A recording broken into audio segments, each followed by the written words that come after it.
surgiu aí, ó, puf, tá aí o print de uma repercussão de uma notícia dada lá no Equador de que o Zubeldia pode deixar o São Paulo para assumir a seleção equatoriana, é um dos candidatos e tal. De fato, ontem teve a eliminação do Equador nos pênaltis para a seleção argentina, até o Messi perdeu o pênalti, e foi uma eliminação doída e tal, né? O Equador não fez uma grande competição, uma grande Copa América, não vem fazendo uma brilhante eliminatória como em anos anteriores, em ciclos anteriores. Então é uma seleção que tem ali seus problemas, né? Lembrando que o próprio Arboleda não está jogando na seleção equatoriana porque teve aquela situação toda lá que numa data FIFA aí ele foi para um rolê, enfim, avisou, levou uns moleques, aquela coisa toda, e ficou uma polêmica e tal, que pegou bastante no Equador. Então o fato é que a seleção equatoriana não vive um grande momento. Então teve a saída do treinador e agora se busca um novo nome. E o Zubeldia é um nome até que natural e óbvio, pelo trabalho que ele desempenhou lá e pelo trabalho que ele desempenhou na última temporada sendo campeão com a LDU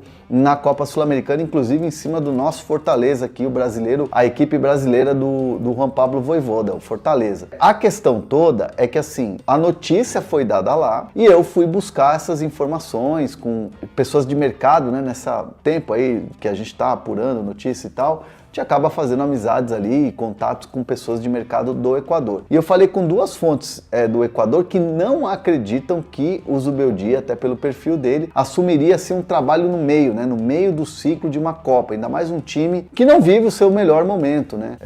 Então assim, pelo perfil do Zubeldia, pela característica dele, não pegaria um negócio, não largaria o São Paulo na metade, pegaria agora a seleção do Equador de qualquer jeito, ali na loucura e tal. Seria algo muito surpreendente para essas pessoas que conhecem o mercado equatoriano. Mandei mensagens também para a Confederação Equatoriana de Futebol, a federação de lá, mas não obtive resposta até a hora da gravação desse vídeo. No São Paulo Futebol Clube há um clima de muita tranquilidade. Conversei com dirigentes do São Paulo que se disseram muito tranquilos em relação a um convite, a um assédio da Federação Equatoriana em cima do Zubeldia, exatamente por essa informação que eu trouxe para vocês, vinda do pessoal de mercado lá do Equador. É que ele não largaria, dificilmente eles acreditam que ele largaria o trabalho que está sendo feito aqui no São Paulo, o projeto que ele abraçou, o quanto ele está dedicado, aquela coisa que a gente vem noticiando aqui, o cara acorda cedo, tá gostando de São Paulo, sai de metrô. Claro que teve um momento de estabilidade aí algumas rodadas atrás, mas já voltou no trilho das vitórias, muito empolgado de trabalhar com o Lucas, com o Caleri, com o próprio Arboleda, com o elenco de São Paulo. Vem aí uma competição importante, uma fase importante da Libertadores, fase importante da Copa do Brasil. O Zubeldia começou esse trabalho na Copa do Brasil, pegou ali na fase ali e classificando a equipe na Libertadores, tem o Brasileirão que para ele é um grande desafio. Então ninguém na diretoria de São Paulo acredita que o Zubeldia vá largar o trabalho assim do nada, vá largar as pressas e pegar a seleção equatoriana. Obviamente não é o país dele, né? O Zubeldia é argentino, chegou até um zum de Argentina, que aí acho que seria um pouco diferente a história, imagino eu que seria diferente a história, por ser o país do cara, né? O país do Zubeldia, mas a seleção equatoriana é algo que não chama, assim, chama atenção, os dirigentes do São Paulo sabem, viram a notícia e tal, mas não é algo que preocupa, né, no sentido assim de chamarem o Zubeldia e falar, olha, e aí, você vai mesmo? Nada disso, é uma situação que saiu, uma notícia lá, e eu trago aqui para vocês um pouco da visão de São Paulo, um pouco também da visão que eu pude apurar lá no Equador.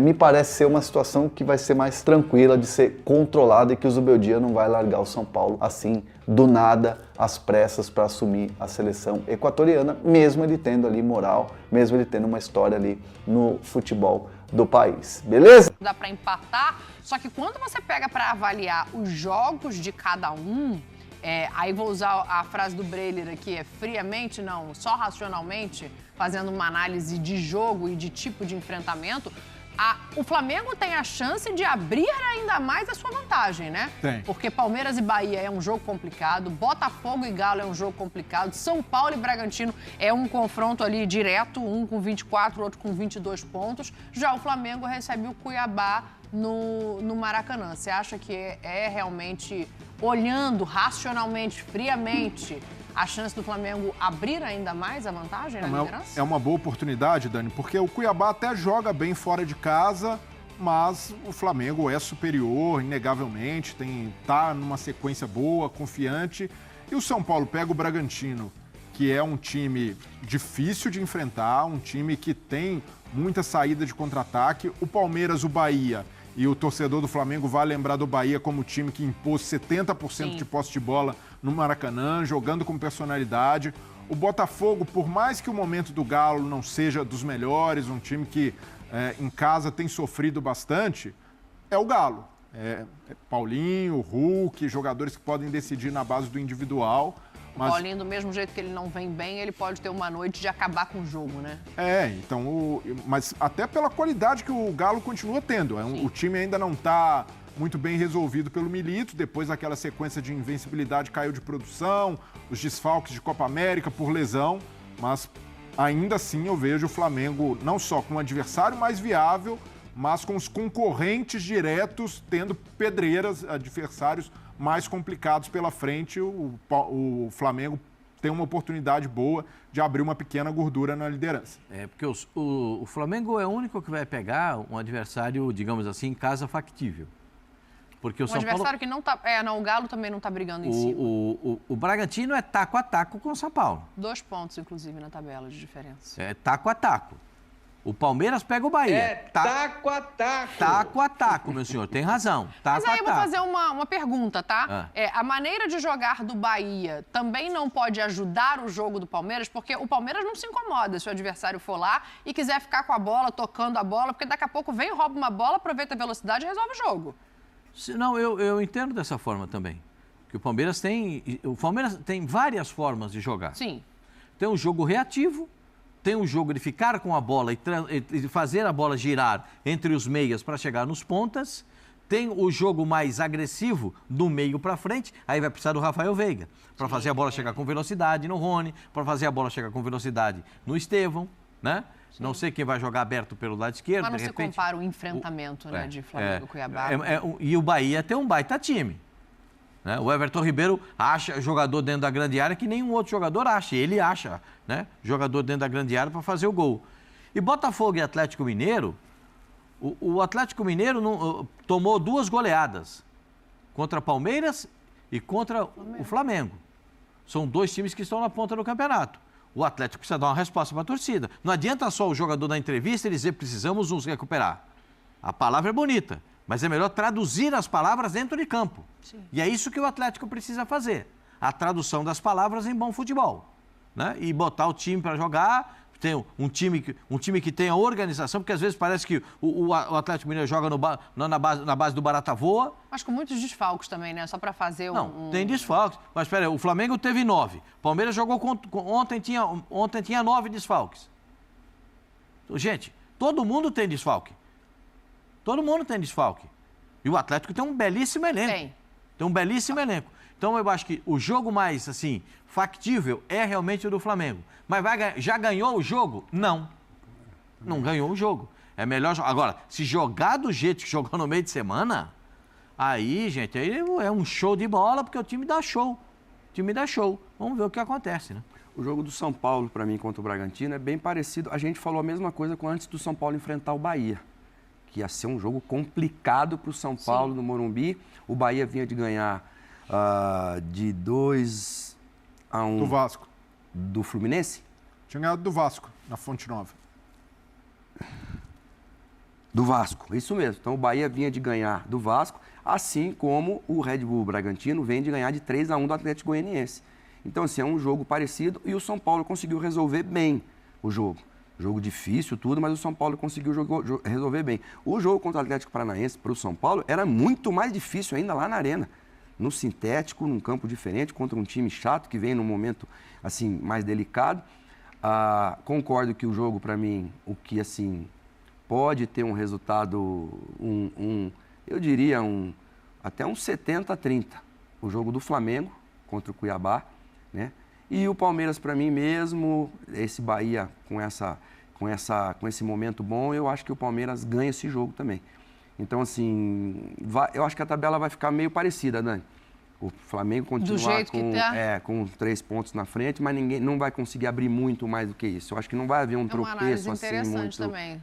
Mas Bahia e Palmeiras é um jogo que Mas se é aqui no empatar, Allianz, beneficia né? o Flamengo. Não, se né? empatar, Mas- o Flamengo ganhar, aí já começa a abrir. E aí fica já... um pouco para trás, de qualquer maneira, que os dois têm 27 Mas pontos. se olhar os 2 jogos de sábado, o São Paulo pode definitivamente entrar naquele grupo para brigar por título. Porque no último jogo a gente falou, né? Que definiria o que estava fazendo E já era no para campeonato. estar, né, Pascoal Já e era. Dani e Breyer, se não tivesse os tropeços que teve, né? Teve 2 tropeços aí recentemente em casa, que acabou atrapalhando um pouco essa Não sei se o caminhada do Rafinha São vai Paulo. poder voltar na lateral direita, os jogadores que ficarão à disposição. Falei com ele ontem, estava na físio. A gente sabe que Caleri e Ferreirinha não vão jogar.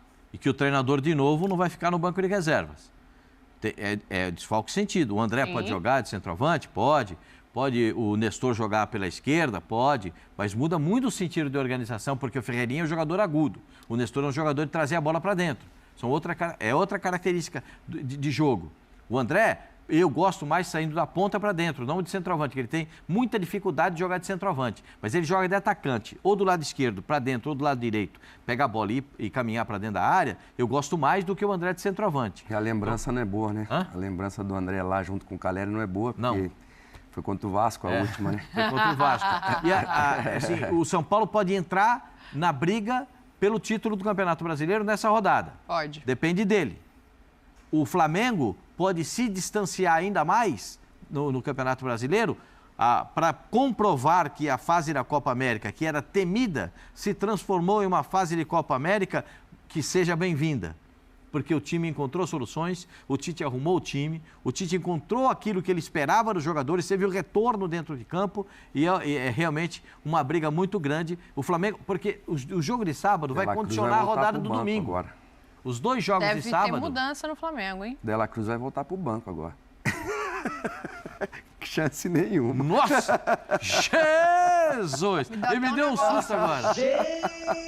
Deu até um negócio Dani aqui. parou. Oi? Ó, o time que ganha não mexe. Você já pensou se o aproveitamento cai quando volta todo mundo? Ia ser no mínimo Time curioso, que né? Vamos ganha não deixar mexe. isso para depois. A expectativa para esse jogo em casa contra o Saiu de Cuiabá é 64% outra. para 73%. Então, é isso. É curioso ver o que o Tite está conseguindo fazer, né? Não imagino que vai cair aproveitamento nenhum, que a gente está falando de grandes jogadores, mas para esse jogo já tem o Eric de volta, já tinha no último, e a expectativa é que haja mudança. A volta do Pedro, o Carlinhos jogou um jogo, fez um gol muito importante, mas o Pedro descansou para jogar contra esse Cuiabá, e aí deve ter uma dobra de volante ali, de repente. O Ortiz continua treinando de volante. Não dá pra escrever o Pedro pra ele Continua. jogar amanhã na seleção? Amanhã não vai estar dando, que ele vai estar em campo um pouquinho antes. Quem? O Pedro. Ele vai estar jogando um pouquinho antes. Ô, Silas, eu falo Dá todo pra botar dia ele no aqui. avião hoje, Falo não? todo dia aqui que Ai, o Pedro meu faz Deus. falta para a seleção brasileira. Também acho. Eu falo todo dia aqui. Um jogador não tem um centroavante na seleção brasileira com a Cadê o capacidade Tite? no O Tite está Pedro. de que lado aqui, meu? Aqui? Tá aí. Não, é que no vídeo eu acho que ele fica do outro lado, não é? Não, é aqui mesmo. Você tá vendo, né? Pessoal aqui gosta de você, estão querendo tirar o Pedro agora também. Aí ele vai falar, agora eu tenho o Carlinhos, fez gol, tá Que isso, confiante. Calma, calma. Mas- Mas para enfrentar o Cuiabá, esse esquema com os volantes te agrada?